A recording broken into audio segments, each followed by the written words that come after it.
Welcome again. I have been here before, so my name still is Dietrich von Seggern, and now I have the role of representing to you a product of callas software, PDFA Pilot.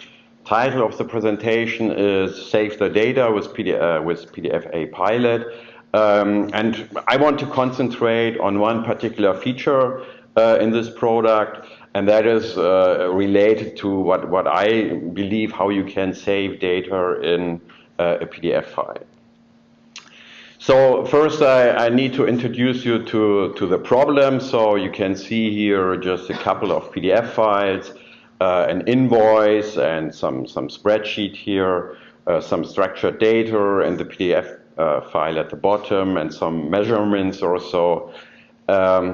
And all of these PDF files have in common, they all have kind of structured data. So there is data in the PDF file, but that data kind of have died when it has been entered, or when the document has been converted into a PDF file. So it's you can access the data by copy and paste or so, but you cannot easily access this, for instance, in the invoice. So you have the items on the invoice, you have the prices for each of the items, you have an invoice number, but all this data can't easily be accessed. So does data really have to die when it gets into a PDF file?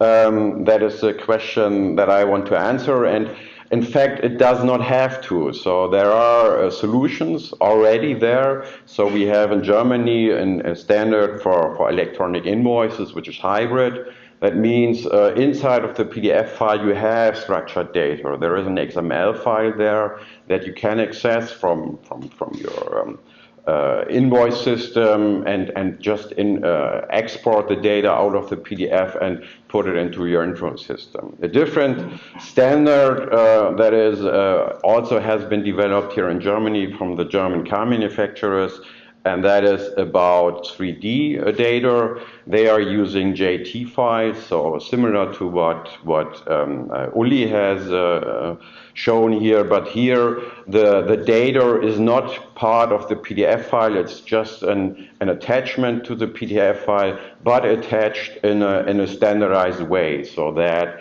the receiver of the PDF has access to the actually 3D geometry in the file.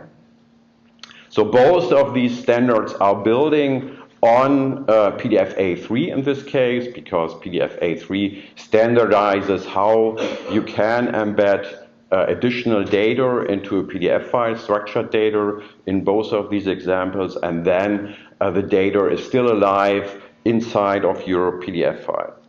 So now we are at the product. So what can actually PDFA Pilot do for you? In this regard, PDFA Pilot is a full-blown product, so it's all around PDF-based ISO standard. It can do many things, but we believe it's very important to the feature of associated files is very important, and it could be much more widely used to our all success. So it's possible in PDFA Pilot, for instance, to on the fly create an index file from all your attachments, where you have links to all the attachments on the page, and you can easily adjust the template that creates that index by HTML. You can embed just with one click the source file, in this example a Word file, and you create a PDF file out of the Word file, and on the fly embed the Word file into the same.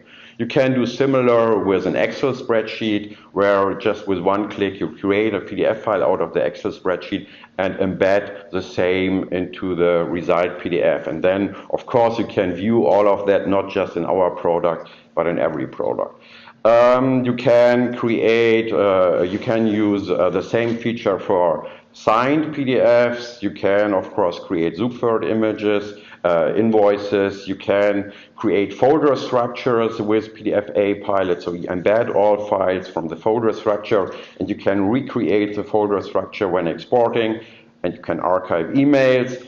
And I've written a blog entry on our brand new blog, blog.callassoftware.com, about this topic.